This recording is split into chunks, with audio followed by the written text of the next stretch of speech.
Hello students, welcome to JCV online classes. ఈ క్లాస్లో మనం ఎస్జిటి గత సంవత్సరం 2018లో జరిగిన 18 జనవరిలో జరిగిన సెట్ 1 అంటే మార్నింగ్ షిఫ్ట్లో జరిగిన పేపర్లో మ్యాథమెటిక్స్ ఎక్స్ప్లెనేషన్ చూస్తున్నాం.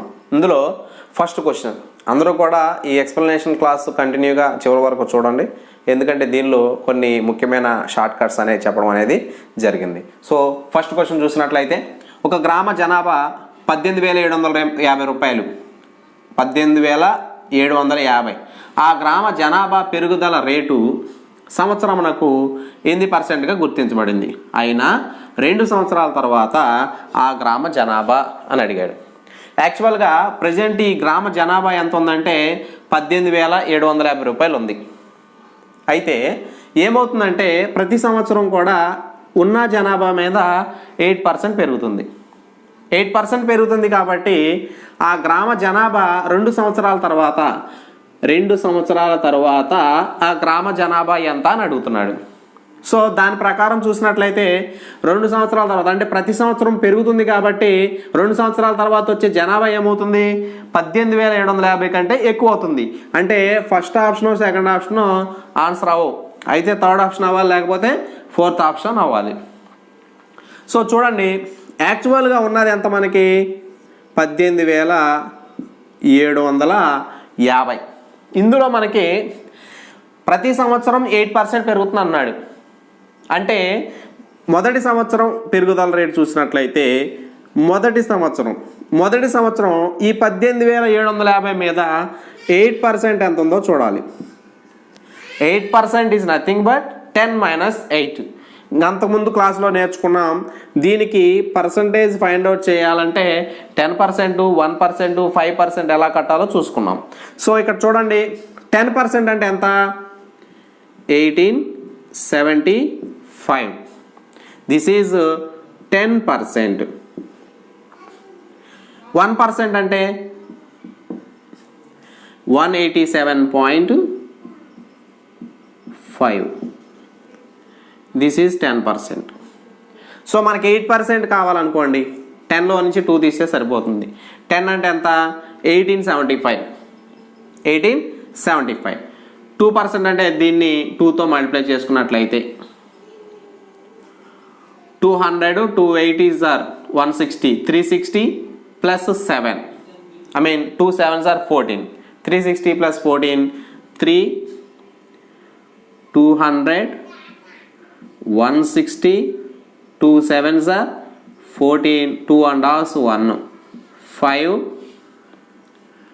7, 3. సో 1875లో నుంచి 375 మనం ఏం చేయాలి, సబ్ట్రాక్ట్ చేయాలి. సో సబ్ట్రాక్ట్ చేసినట్లయితే 1875 మైనస్ 2%. 2% అంటే ఎంత వచ్చింది మనకి, 375 వచ్చింది.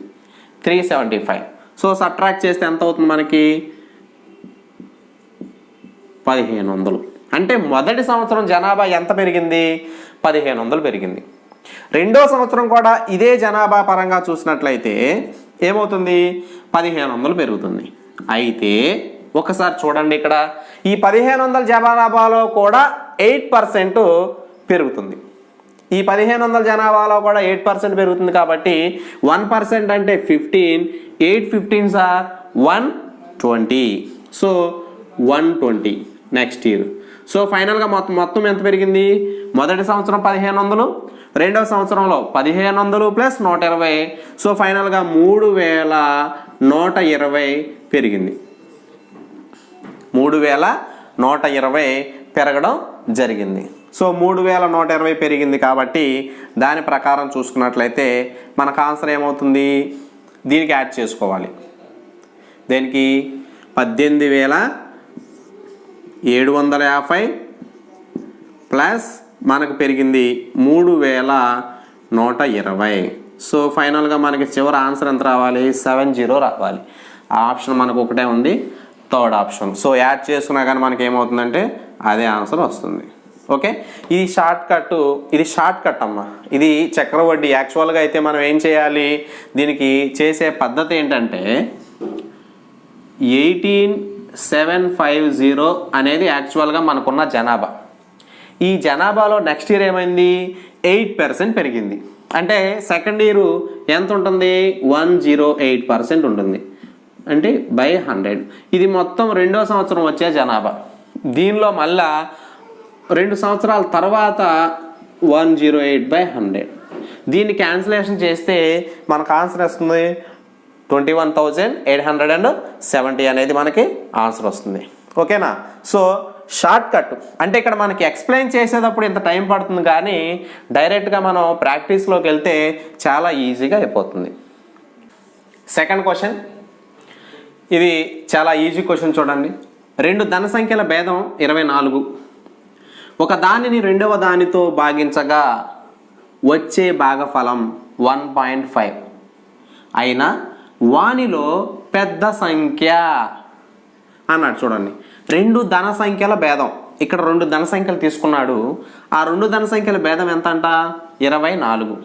2 ధన సంఖ్యల భేదం ఎంతమ్మా 24. సో ఈ 2 ధన సంఖ్యలు ఏమనుకుందామంటే ఎక్స్ అండ్ వై అనుకోండి. ఇందులో భేదం 24 అంటే పాజిటివ్ వాల్యూ. సో పెద్ద నెంబరు ఎక్స్ అనుకోండి, చిన్న నెంబరు వై అనుకోండి. So x minus y is equal to 24. Next చూడండి, ఒక దానిని రెండవ దానితో భాగించగా వచ్చే భాగఫలం 1.5. ఇక్కడ చూడండి, భాగఫలం అనేది మోర్ దెన్ 1 ఉంది. మోర్ దెన్ 1 ఉందంటే అర్థం ఏంటి? పెద్ద సంఖ్యని చిన్న సంఖ్యచే భాగిస్తున్నాం. కాబట్టి x by y is equal to 1.5. చాలా జాగ్రత్తగా ఫాలో అవ్వండి, చాలా చిన్న trick. X by y is equal to 1.5. 1.5 అంటే 3/2. So x by y is equal to 3/2 is nothing but x is to y is equal to 3:1. ఇక్కడ మనకి ఈ ఎక్స్కి why ratio difference ఎంత ఉంది? 1 part ఉంది. So 1 part is 24. వేరాజ్ మనకి పెద్ద number అడిగాడు. పెద్ద నెంబర్ ఎన్ని పార్ట్స్? 3 parts. సో 3 parts ఎంత అవుతుంది? 3 into 24. 3 24s are 72. So second option is our answer. Third question, ఒక జీపు 4 గంటల్లో 80 కిలోమీటర్లు ప్రయాణిస్తుంది. అదే వేగంతో 210 కిలోమీటర్ల దూరం ప్రయాణించడానికి పట్టే సమయం అంటున్నాడు. ఈ లెక్కన మనం 2 రకాలుగా చేయొచ్చు. 2 షార్ట్ కట్సే. ఒకసారి చూడండి, 4 గంటల్లో 80 కిలోమీటర్లు ప్రయాణిస్తుంది అంటున్నాడు. అంటే గంటకి ఎన్ని కిలోమీటర్లు ప్రయాణిస్తుంది? ఒక గంటకి 20 కిలోమీటర్లు ప్రయాణిస్తుంది. అయితే 210 కిలోమీటర్లు ప్రయాణించడానికి ఎంత సమయం పడుతుంది అని అడిగాడు. 210 కిలోమీటర్లు ప్రయాణించడానికి ఎంత సమయం పడుతుందంటే ఏంటి? 210లో ఎన్ని 20లు ఉన్నాయో చూసుకుంటే సరిపోతుంది. అంటే 210 divided by 20. 0 0 cancel. 2 21లో 10.5 is nothing but 10.5. 10.5 గంటలు పడుతుంది. సో ఫస్ట్ ఆప్షన్ మన ఆన్సర్. ఇంకొక స్టెప్ చెప్తా చూడండి. ఇక్కడ చూడండి, 4 గంటలకి 80 కిలోమీటర్లు వెళ్తుంది. అయితే 210 కిలోమీటర్లు ప్రయాణించడానికి ఎంత సమయం పడుతుంది అని అడిగాడు. ఇక్కడ మనం ఒకసారి గమనించినట్లయితే ఇక్కడ దూరం పెరిగిందంటే మనం ప్రయాణించడానికి పట్టే సమయం కూడా ఏమవుతుంది? పెరుగుతుంది. కాబట్టి షార్ట్ కట్ ఏంటంటే ఆ ఇచ్చిన రెండిట్లో ఎక్కువ బై తక్కువ రేషియో తీసుకుని మనం కనుగొనవలసింది ఏంటి? సమయం. కాబట్టి 4. దీన్ని క్యాన్సిలేషన్ చేసినా మనకి ఇదే వస్తుంది answer. So 0 0 cancel. 4 8లో 2 times, 2 21లో 10.5 times. So ఇది డైరెక్ట్ స్టెప్. డైరెక్ట్గా చేస్తే అలా కాకుండా దాన్ని గంటలు 1 గంటకి కనిపెట్టి చేసినట్లయితే ఇలా చేస్తాం. ఫోర్త్ సమ్, ఒక గడియారాన్ని 12%, ఏ అనే వ్యక్తి ఒక గడియారాన్ని 12% లాభానికి బికి అమ్మాడు. అయితే బి దానిని 5% నష్టానికి సికి అమ్మాడు. సి ఆ గడియారానికి 2660 రూపాయలు చెల్లించిన ఏ ఆ గడియారాన్ని బికి ఎంతకు అమ్మాడు అని అడిగాడు. సో దాని ప్రకారం చూసినట్లయితే ఇక్కడ ఒకసారి చూడండి, మనం బ్యాక్ నుంచి వెళ్దాం. మనకి ఇక్కడ ఫ్రంట్ వాల్యూ తెలియదు కాబట్టి ఏం చేద్దాం, సి దగ్గర నుంచి వెనక్కి వెళ్దాం. అప్పుడు మనకి ఏ బికి ఎంతకు అమ్మాడు అనేది మనకు ఆన్సర్ వస్తుంది. ఇక్కడ చూడండి, let us take C B అనే ఇద్దరు వ్యక్తులు ఉన్నారు. ఇక్కడ మనం కంపేర్ చేసినప్పుడు ఇక్కడ ఇచ్చిన ప్రకారం ఏంటి, 5% నష్టానికి అమ్మాడు అని చెప్తున్నాడు. 5% నష్టం అంటే ఏంటి, ఫర్ ఎగ్జాంపుల్ ఇక్కడ బి కొన్న వెల అనేది ఇక్కడ వస్తుంది మనకి. ఇది 100% అయితే ఇతను సికి ఎంతకు అమ్మాడు, 95% అమ్మాడు. అంటే 5% లాస్ అమ్మాడు. సో 95%. ఇది బి యొక్క కొన్న వెల. 100% అనేది ఏంటిది, బి కొన్న వెల ఇస్ నథింగ్ బట్ ఏ బికి అమ్మిన వెల అవుతుంది. బి కొన్న వెల ఏమవుతుంది, ఏ బికి అమ్మిన వెల అవుతుంది. కాబట్టి ఈ వాల్యూ ఫైండ్ అవుట్ చేస్తే మనకు ఆన్సర్ వచ్చేస్తుంది. సో దాని ప్రకారం చూడండి, 95% అంటే ఎంత, 2660కి ఈక్వల్. సో 95% 2660కి ఈక్వల్ అయితే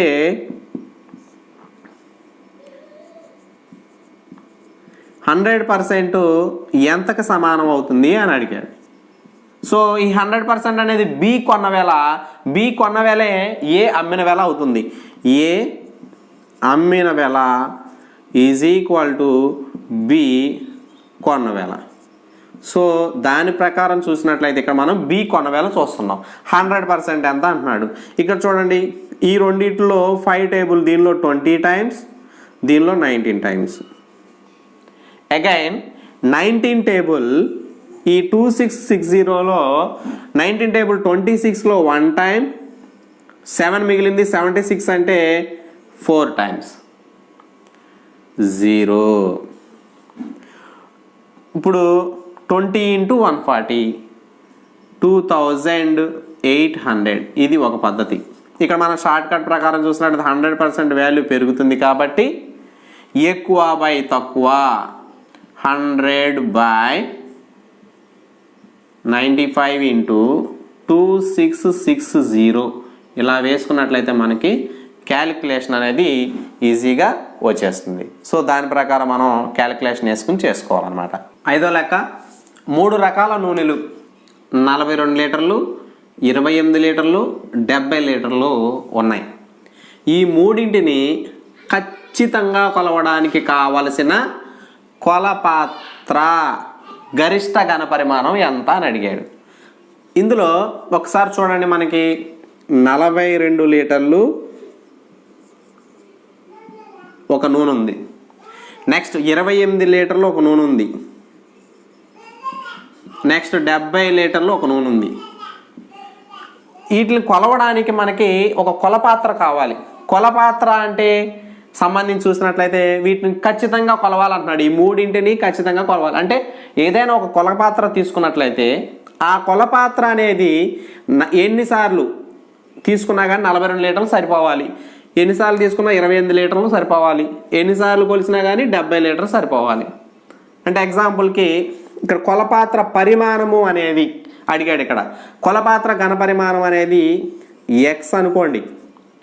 ఈ ఎక్స్ అనే కొలపాత్ర, ఎక్స్ ఘనపరిమాణం ఉన్న కొలపాత్రనే 42 లీటర్లని కొలిసినప్పుడు సమ్ టైమ్స్ వస్తుంది.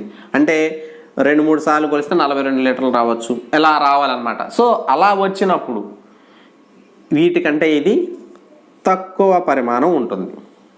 కొలపాత్ర అంటే మనం ఫర్ ఎగ్జాంపుల్ ఒక రాసి గుట్ట పోస్తుంది. ఆ రాసి గుట్టను కొలవాలంటే మనం ఏదైనా ఒక డబ్బా తీసుకుంటాం. ఆ డబ్బా తీసుకుని కొలిసేటప్పుడు డబ్బా పరిమాణం అనేది ఆ రాసి గుట్ట పరిమాణం కంటే తక్కువగా ఉంటుంది. కాబట్టి ఈ పరిమాణం కూడా ఏమవుతుంది, వీటికంటే తక్కువ అవుతుంది. అయితే ఆ తీసుకునేది ఏమై ఉండాలి, గరిష్ట కొలపాత్ర అయి ఉండాలి. అంటే ఇక్కడ మనకేంటి, గాసాబా కడితే సరిపోతుంది. మ్యాక్సిమం ఇలా అడిగినప్పుడు మీకు గాసాబా కడితే సరిపోతుంది. అంటే అక్కడ ఇచ్చింది వీటికంటే తక్కువ పరిమాణమా ఎక్కువ పరిమాణమా అనేది చూసుకోండి. తక్కువ పరిమాణంలో గరిష్టం అన్నాడు అంటే గాసాబా. సో 42, 28, 70ల గాసాబా గరిష్ట సామాన్య గుణిజం. అంటే వీటిలో పోయే ఎక్కాల్లో గరిష్టంగా ఏ ఎక్కం అయితే ఉందో ఆ ఎక్కం కావాలి మనకి. ఒకసారి చూడండి, 28, 70లో 7వ ఎక్కం పోతుంది. అలాగే దీనిలో కూడా 7వ ఎక్కం పోతుంది. 7వ ఎక్కం 6 సార్లు, 7వ ఎక్కం 4 సార్లు, 7వ ఎక్కం 10 సార్లు. మళ్ళీ ఇవన్నీ కూడా 2 ఎక్క గుణిజాలు. ఒకసారి చూడండి, అంటే గాసాబా డైరెక్ట్గా ఒకవేళ మనం కట్టడానికి వీలు కాకపోయినా ఒకసారి విడగొట్టుకోండి. 7వ ఎక్కం 6 సార్లు, 4 సార్లు, 10 సార్లు. మళ్ళీ ఈ మూడిట్లో కూడా 2వ ఎక్కం ఉంది. 3 సార్లు, 2 సార్లు, 5 సార్లు. వీటిలో కామన్గా పోయే ఎక్కం ఏం లేదు. కాబట్టి మన గాసాబా ఏమవుతుంది? 7 2 14. కాబట్టి మన ఆన్సర్ 14. క్వశ్చన్ 9 7 2 1 5 స్టార్ 6 అను సంఖ్య 11 చే నిశేషంగా భాగించబడిన స్టార్ స్థానంలో అమర్చగలిగిన అంకె. Option 1 3, option 2 2, option 3 1, option 4 5. ఇక్కడ 11 చే నిశేషంగా భాగించింది అన్నాడు. 11 చే నిశేషంగా భాగించాలంటే మనకు ఒక సూత్రం ఉంది. సరి స్థానాల మొత్తం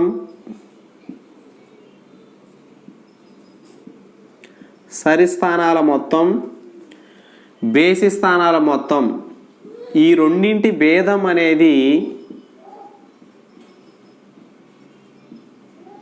సరి స్థానాల మొత్తం బేసి స్థానాల మొత్తం యొక్క భేదం అనేది 0కి కానీ 11 యొక్క గుణిజము కానీ అయి ఉండాలి.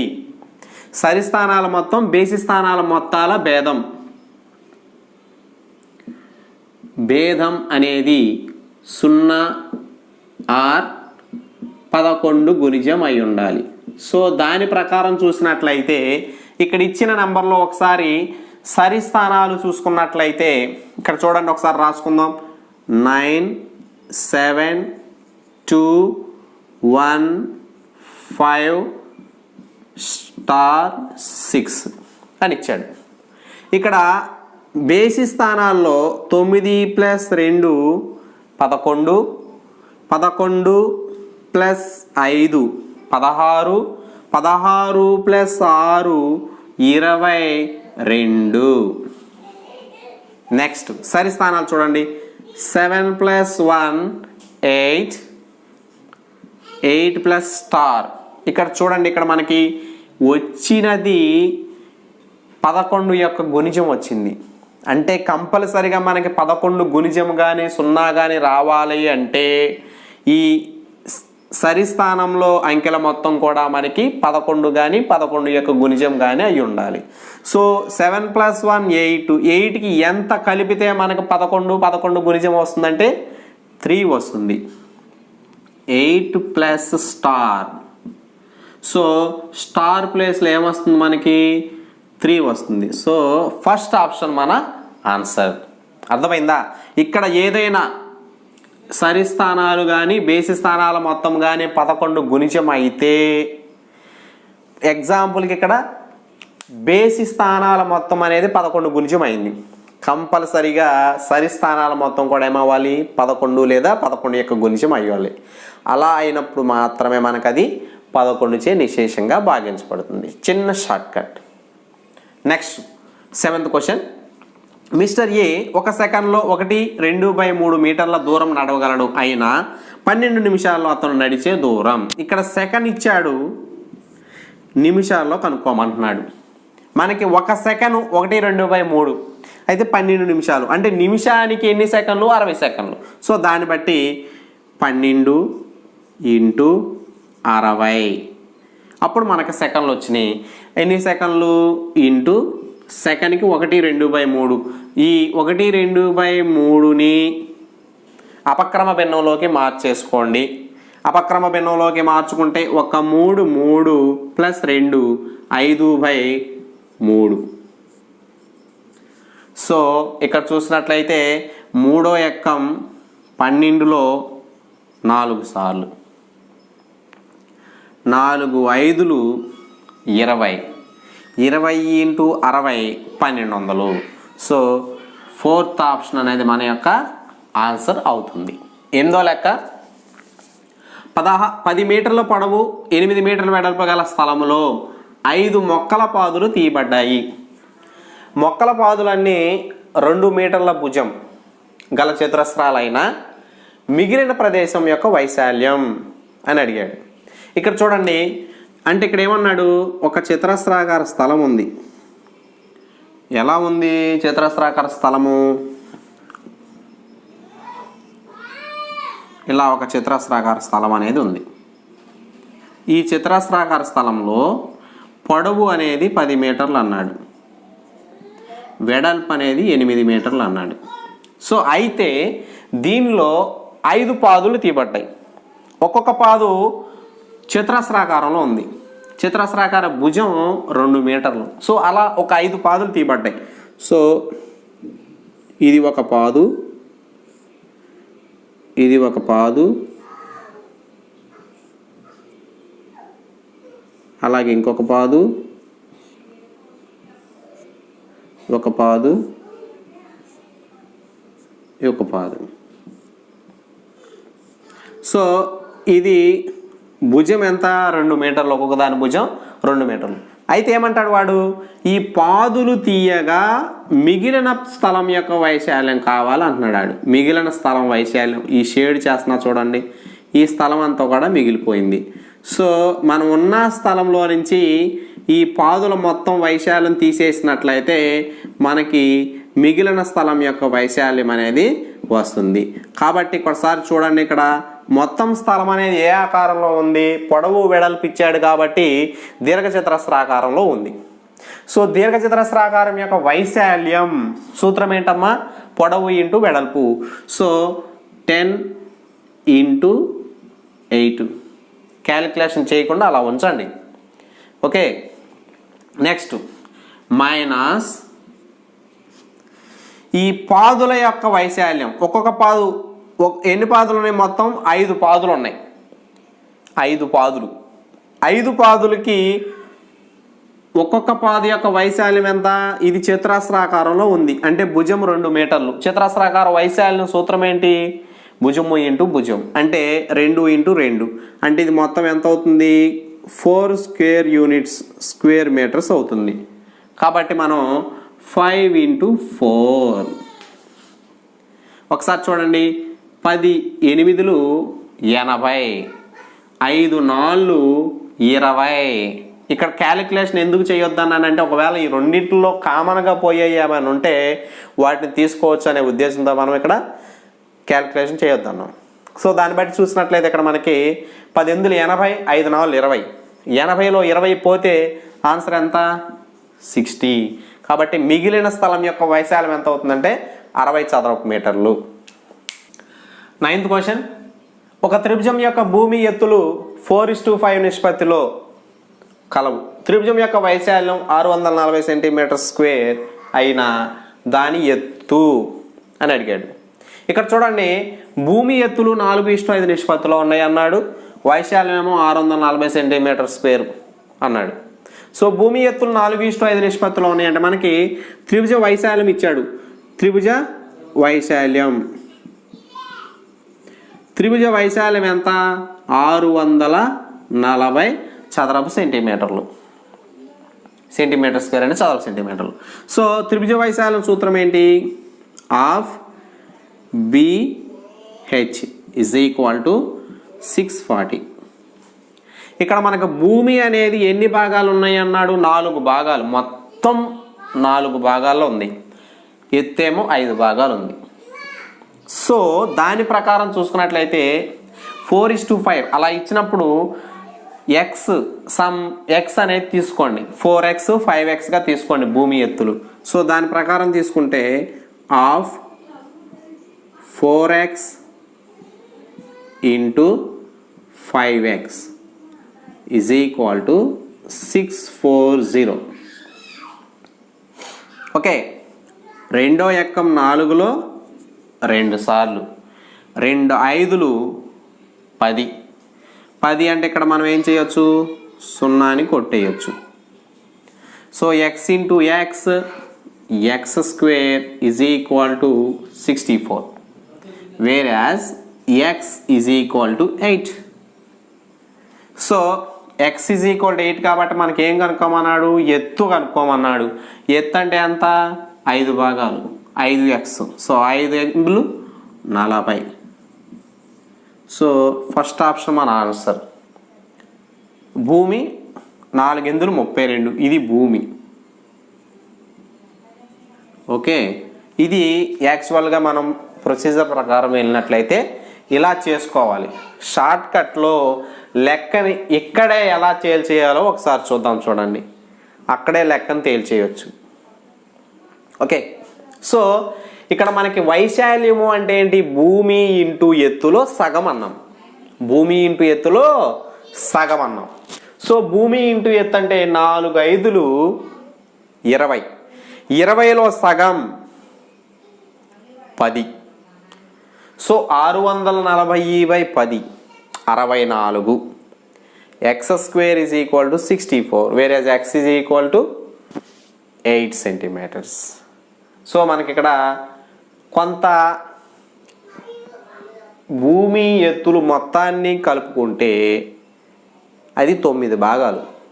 మొత్తం వాల్యూని 9 భాగాలు చేశాడు. అవి 4:5 నిష్పత్తిలో డివైడ్ చేశాడు అనమాట. సో అలా అక్కడ కూడా డైరెక్ట్గా ఆన్సర్ చేసేయచ్చు. అర్థమైంది సమ్ చేయడం? ఏం చేస్తారు, దీని డైరెక్ట్ స్టెప్ ఎలా వేయాలో చూడండి. వైశాల్యము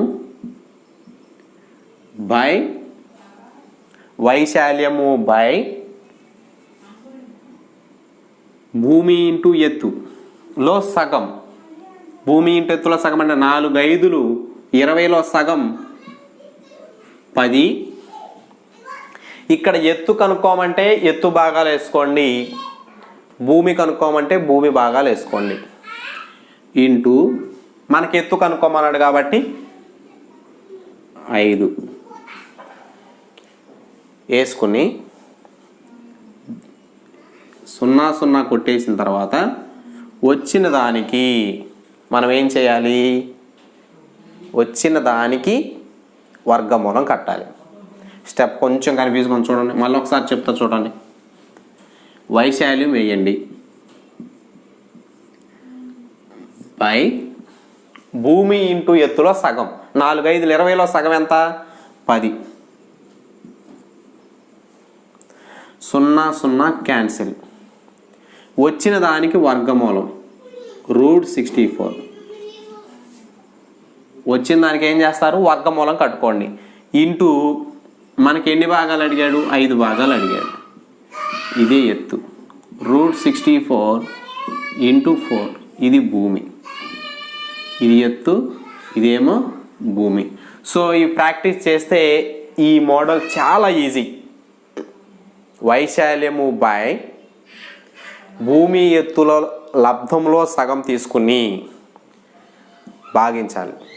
ఆ వచ్చిన దానికి వర్గమూలం కట్టి దాన్ని మనకి ఏ పార్ట్ అడిగితే ఆ పార్ట్తో మల్టిప్లై చేయాలి, ఆన్సర్ వచ్చేస్తుంది. ఇది ట్రెడిషనల్ మెథడ్, అదేమో short cut method. 10th question, √24 + √216/√96 విలువ ఎంత అని అడిగాడు. సో ఇక్కడ చూసినట్లయితే √24 అంటున్నాడు. √24 అంటే ఒకసారి రాసుకుందాం.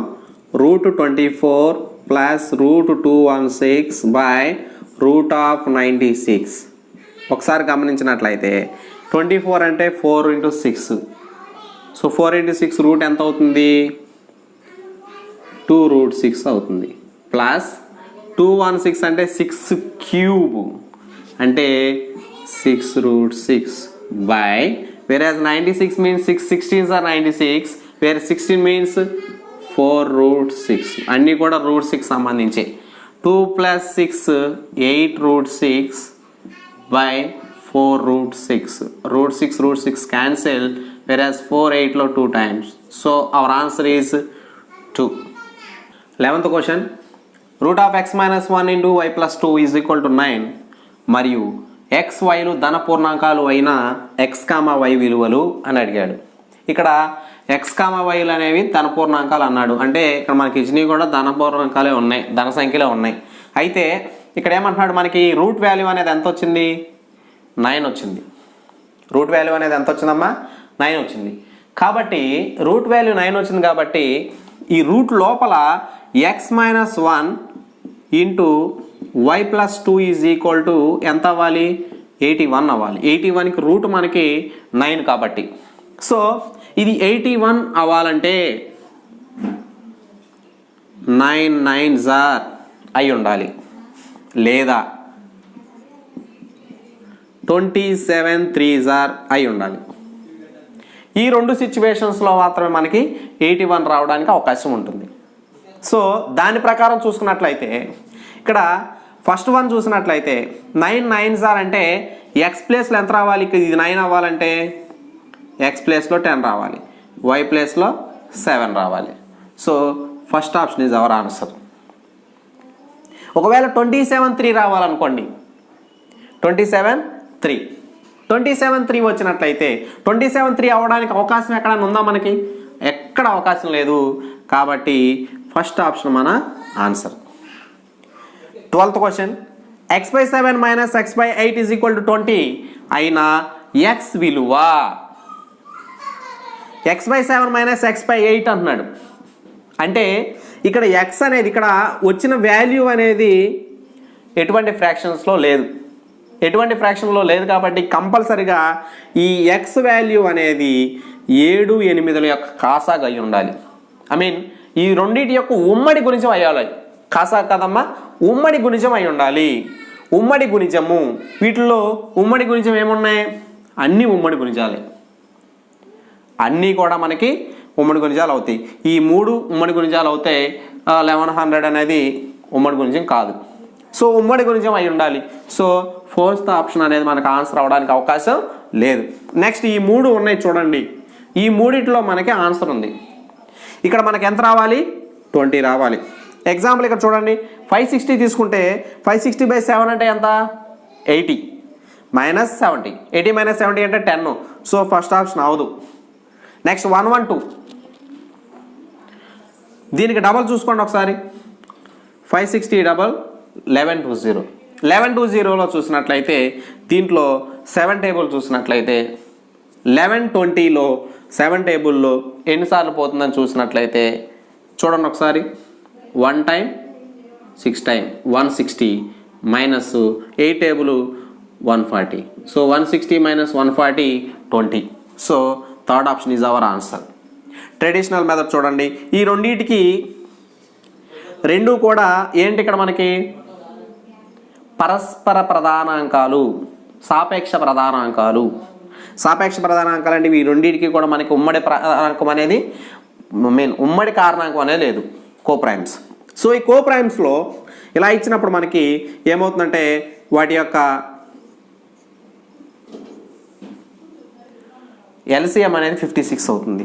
సో 8 times కాబట్టి 8x minus 7x is equal to 20, where 8x minus 7x is equal to 56. 20s are 1120.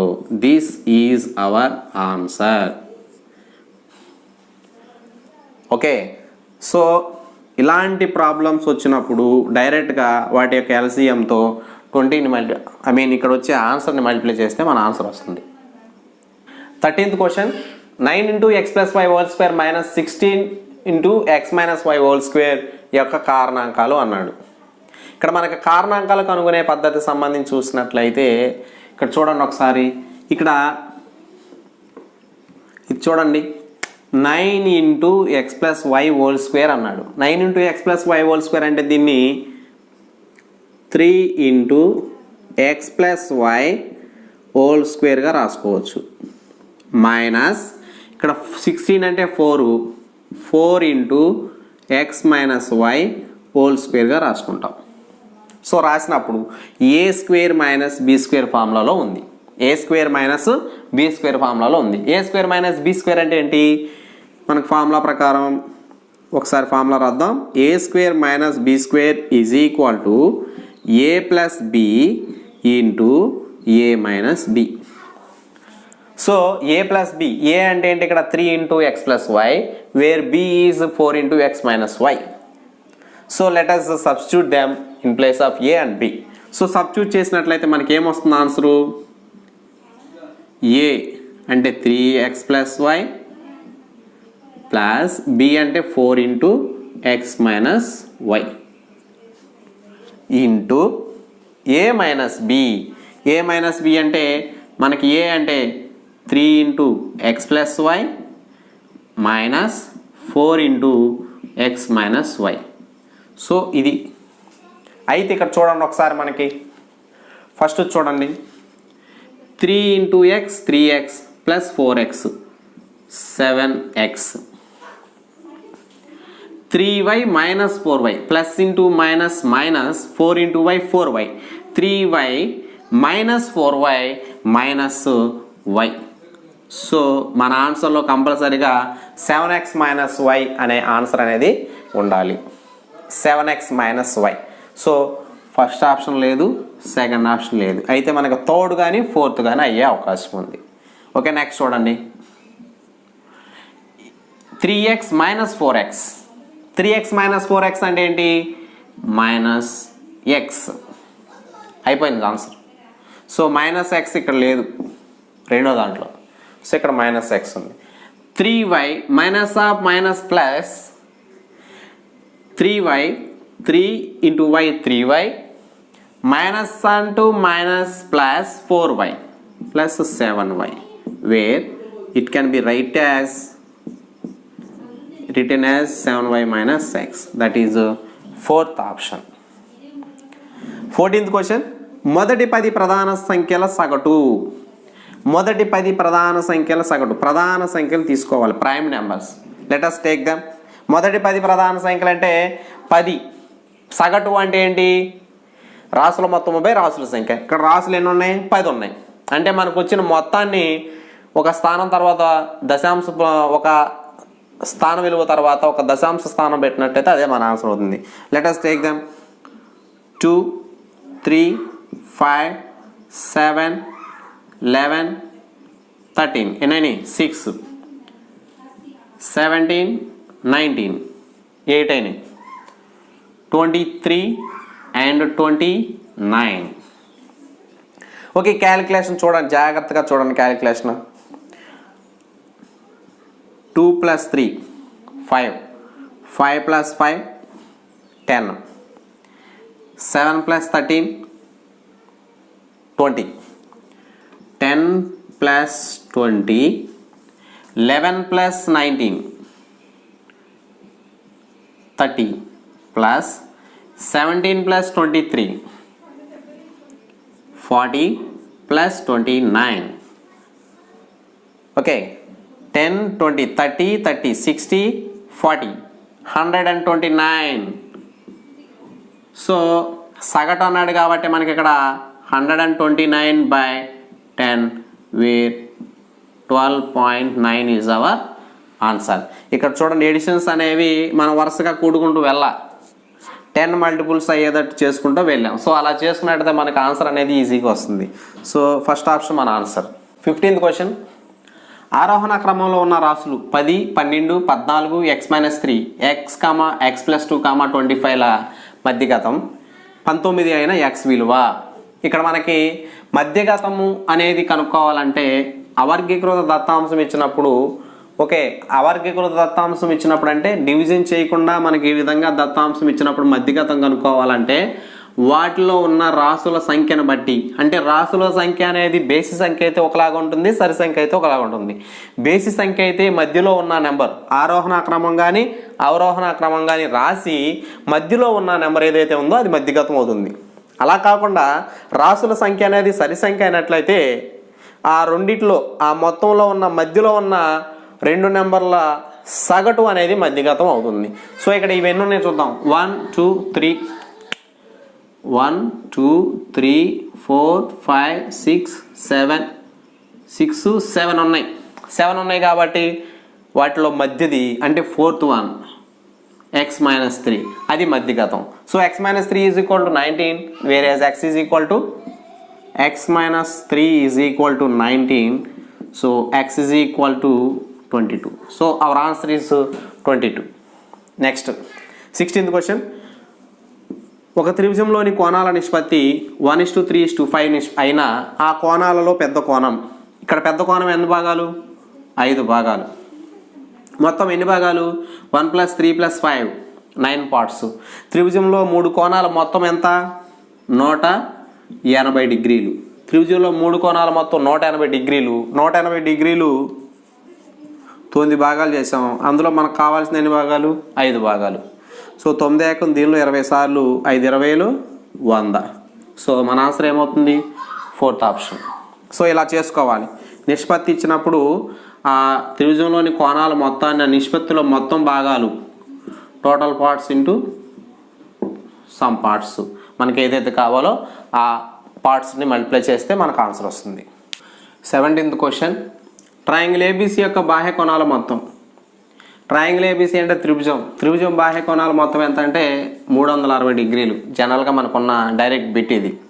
Next 80 మీటర్ల పొడవు 40 మీటర్ల వెడల్పు గల ఒక ప్లాట్ చుట్టూ 3 మీటర్ల వెడల్పు గల బాట నిర్మించారు. అయినా ఆ బాట యొక్క వైశాల్యం ఎంత అన్నాడు. ఇక్కడ ఇప్పుడు ఎగ్జాంపుల్కి ఇది ఒక దీర్ఘచతురస్రాకార ప్లాటు. అంటే ఇది 80 మీటర్లు ఉంది, ఇదేమో 40 మీటర్స్ ఉంది. అయితే దీనికి సంబంధించి చూసినట్లయితే దీని చుట్టూ 3 మీటర్ల బాట నిర్మించాడు. 3 మీటర్ల బాట చుట్టూ నిర్మించాడు.